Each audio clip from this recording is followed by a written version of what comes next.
దృఢముగా బలపరుచుకునేటువంటి విధముగా నువ్వు ముందుకు వెళ్ళాలి.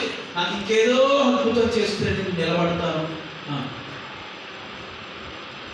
ఇంకా ఏదో అద్భుతం చేస్తుంది, ఇంకా అద్భుతం చేయాలి. నీవు దేవుడు చేయడానికి సమర్థుడే, నువ్వు నిలబడటానికి సిద్ధంగా ఉన్నాడు.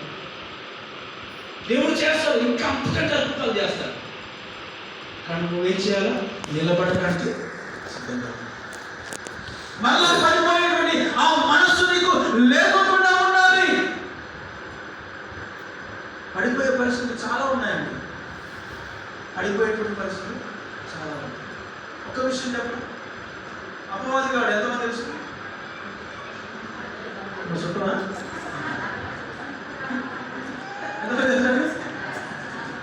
అందరికీ తెలుసు. ఏం చేయబడ్డాడు అంటే తన హృదయం ముందు గర్వించాడు. అవునా? పరలోక రాజ్యంలో దేవుణ్ణి ఆరాధన చేసేటువంటి గుంపులో అద్భుతమైనటువంటి కళాకారుడు. నీవు నేను కూడా పాడలేము అంతగా, నీవు నేను కూడా ఆరాధించలేము అంతగాను. అంత అద్భుతమైనటువంటి నైపుణ్యం కలిగినటువంటి దేవదూత, అంత అద్భుతమైనటువంటి దేవదూత తనకు కలిగినటువంటి ఆ ప్రత్యేకత ఎవరికీ లేదు పరలోక రాజ్యంలో. అంతటి వ్యక్తి, అంతటి దేవదూత కూడా ఏం చేయబడ్డది అంటే తన హృదయం నందు గర్వించింది. ఎప్పుడైతే తన హృదయం నందు గర్వించిందో, అదిగో అక్కడ దేవుని యొక్క వాక్యం సర్వీస్ దేశగ్రంథం 14:12 కనబడుతుంది. తేజ నక్షత్రమా, నువ్వు ఆకాశం నుంచి ఎక్కడ దోసవేయబడినవి. ఎక్కడున్నాడు? పరలోక రాజ్యంలో దేవుడితో పాటుగా ఉన్నటువంటి వ్యక్తి ఎక్కడి నుంచి దోసవేయబడ్డాడు? అదో పాతాళానికి. ఒక్క సెకండ్ కూడా ఆగలేదండి. ఎప్పుడైతే నీ హృదయంలో గర్వం అనేది వచ్చిందో, ఎప్పుడైతే నీ హృదయంలో గర్వం అనే చైతన్య వేరు మొలిసిందో, దేవుడు ఏమాత్రం కూడా పడిపోయేటువంటి అవకాశాలు, పరిస్థితులు చాలా ఉన్నాయి. చిన్న గర్వం, ఏదో పెద్ద పాపం చేయాల్సినటువంటి అవసరం, పెద్ద పాపం చేసి వేరే వ్యభిచారాలు, నరహత్యలు ఇవన్నీ చేస్తేనే పాపం అనేది కాదు. నీ హృదయంలో చిన్న గర్వం అనేటువంటి కనబడుతుందా? ఎవరికైనా నేను గర్విస్తున్నాను, బాగా ఉన్నాను, నీకు కనబడుతుందా? దేవుడు చూస్తాడు. మనుషులు చూడకపోయినా పర్లేదు, దేవుడు చూస్తూ ఉన్నాడు. నీ హృదయంలో ఏ విధంగా ఉన్నది? అదిగో దేవునికి వాక్యం సరుస్తుంది. హృదయం ఆ ఘోరమైనటువంటి వ్యాధి కాదు. అది ఏ సమయంలో ఏ విధంగా తయారదు? దాన్ని స్థిరముగా పడిపోకుండా ఉండాలంటే నువ్వు పడిపోకుండా స్థిరముగా నిలబడుతున్నావు. హృదయం అంత గర్వించాడు, ఏమాత్రం ఆలస్యం చేయలేదు. ఒక అద్భుతమైన మాట చెప్పిన, నువ్వు పరిశుద్ధంగా జీవించగలిగితే దేవుడు అద్భుతంగా నిన్ను ఊరేగిస్తాడు. పాపంలో నువ్వు జీవిస్తే ఏమాత్రం కూడా సమాజంలో నవ్వుపాలు చేసి పెట్టేస్తాడు. నిన్ను మరలా తిరిగి ఎక్కడ ఎక్కకుండా చేస్తాడు. తెలుసా విషయం? నువ్వు ఎంత పరిశుద్ధంగా ఉంటావో నిన్ను దేవుడు అంతగా ఊరేగిస్తాడంట. నువ్వు ఎప్పుడైతే పాపం చేస్తూ పాపంలో బ్రతుకుతా ఉన్నావో నేను అపహాస్యం చేసి ఉండిపెడతాను.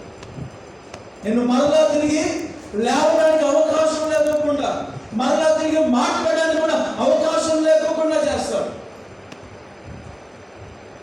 నీ జీవితంలో గర్విస్తున్నావా? గర్వం అనేది నీ జీవితంలో ఎదురుగా కనబడతా ఉన్నదా? జాగ్రత్త. నువ్వు ఏ విషయంలో గర్వపడతా ఉన్నావు? నాకు ఏది కలిగి ఉన్నా అది కేవలం నీ కృపే. నాకు ఏది కలిగి ఉన్నా అది కేవలం నీ కృపేనా? నీ కృప లేకపోతే నేను బ్రతకట్లేదు. నేను ఈరోజు బ్రతుకున్నామంటే కేవలం అది నీ కృపే. ఏదో నా కాపుదల నాకున్నది ఏది కాదండి. మన అయ్యగారు హైదరాబాద్ పోయారు. హైదరాబాద్ పోయినప్పుడు ఆరోగ్యంగా ఉన్న వ్యక్తిని తీసుకుని హాస్పిటల్ కోసం పెట్టారు. వాళ్ళ కొడుకుని. మా డాక్టర్ గారు కూడా అంతే, ఆరోగ్యంగా ఉన్న వ్యక్తిని తీసుకుని సంవత్సరానికి ఒకసారి టెస్ట్ చేస్తారు, బాడీ అంతా చెకప్. నువ్వు ఆరోగ్యంగా ఉన్నావు, అద్భుతంగా ఉన్నావు, హాస్పిటల్లో పోయి బాడీ చెకప్ చేసుకుంటే నేను ఏం చేస్తాను? నేను పేషెంట్ అని చెప్పని చేద్దాం లేదా? పేషెంట్ని ముద్రేసి బయట పంపించేస్తాం. అవును కదా? నువ్వెంత ఆరోగ్యంగా ఉన్నా డాక్టర్ చేతిలోకి పోతే నేనేం చేస్తాను? నీకు ఏదో బాగలేదని చెప్పని నేను పేషెంట్ అనే ముద్రేసి బయట. నిజంగా ఆ వ్యక్తి అప్పటిదాకా మంచిగా తిని మంచిగా తాగి మంచిగా ఆరోగ్యంగా మంచి ఎంజాయ్ చేసేటువంటి మనిషి నాకేదో ఉందని చెప్పండి మూల నుంచి బయటికి రాడు. బాబు నాకేదో ఉందని అప్పటి నుంచి నా ప్రయాణం కొంతకాలం ఏదో అన్ని బాగానే ఉన్నాయని చెప్పనుకుంటాం. కానీ ఎక్కడో నిన్ను అపవాదిగాడు వెలువడి చేస్తాం. ఎటువైపు నుంచో నిన్ను శోధిస్తూ ఉంటావు. నువ్వు వాటికి అవకాశం ఇవ్వడానికి ఏమాత్రం కూడా లేదండి. నువ్వు జాగ్రత్త పడేటువంటి దినాలలో ఉంటాను.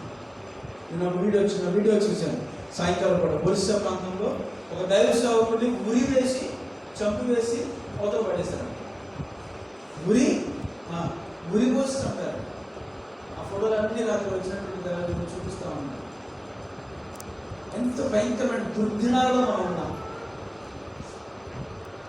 ఆ ఛత్తీస్గఢ్ ప్రాంతంలో కొన్ని ఏరియాలలో బండి మీద యేసుక్రీస్తు యొక్క వాక్యం రాసినా సరే బండి దగ్గర పెట్టేస్తాం. ఈరోజు నువ్వు అద్భుతంగా ఉన్నావు, హ్యాపీగా దేవుని యొక్క సన్నిధిలో ప్రార్థన చేసుకుంటా ఉన్నావు, దేవుని గురించి అనేకులకు నువ్వు మాట్లాడుతూ ఉన్నావు, మనం బాగానే ఉన్నాం. ఏమంటే బయట పరిస్థితులు భయంకరంగా ఉంది. ఏ రోజు అది నీ దాకా వస్తుందో లేదండి. ఏం చేయాలా? నిలబడి ఉన్నావు.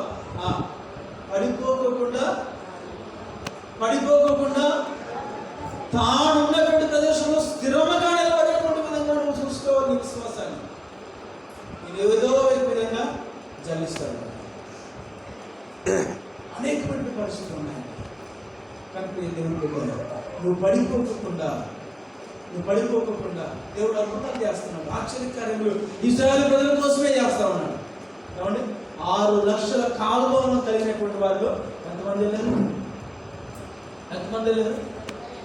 ఇద్దరే. 6 లక్షలలో ఇద్దరే వెళ్తే మన సంఘం 100 మంది. 6 లక్షలలో ఇద్దరే, మా సంఘం 100 మంది. ఎంతమంది పోదాము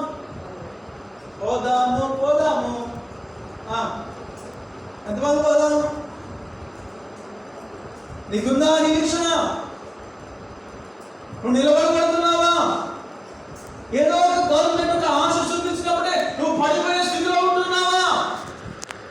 ఒక గవర్నమెంట్ వచ్చేసి నీకు ఇది కావాలి, నువ్వు ఇది తీసుకోవాలి, ఇది నీకు కావాలంటే నువ్వు దేవుడిని విడిచిపెట్టాలని చెప్పినప్పుడు నువ్వు ప్రత్యక్షంగానో పరోక్షంగానో దాన్ని పక్కన పెట్టేసి నువ్వు గవర్నమెంట్ ఇచ్చేటువంటి దానికోసమే నువ్వు పక్కడుతున్నావా?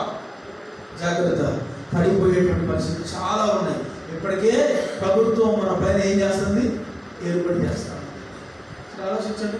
సంతూర్ సభ్యులు తీసుకోండి, ఒకసారి మైసూర్ స్టాండర్డ్ సభ్యులు తీసుకోండి, కొబ్బరి డబ్బాను తీసుకోండి, దాని మీద గీతలు గీస్తుంటాయి బార్కోడ్. సరే ఆలోచించండి. దాని మీద ఏమున్నాయి? బార్కోడ్ కూడా వేసి గీతలు గీస్తుంటాయి. ఆ గీతల మధ్యలో స్టార్టింగ్ గీత వచ్చేసి పొడుగ్గా ఉంటుంది. గమనించారు ఎప్పుడైనా? స్టార్టింగ్ గీత పొడుగ్గా ఉంటుంది, మధ్యలో ఉన్నటువంటి గీత కూడా పొడుగ్గా ఉంటుంది, ఈ చివరకు ఉన్నటువంటి గీత పొడుగ్గా ఉంటుంది. మిగతా గీతలు మొత్తం సమానంగా ఉంటాయి. ఈ పొడుగ్గా ఉన్నటువంటి గీతకు అర్థం ఏంటంటే అది 6 సెంటీమీటర్లు, మధ్యలో ఉన్నది 6 సెంటీమీటర్లు, ఈ చివరిలో ఉన్నది 6, 3 కలిపితే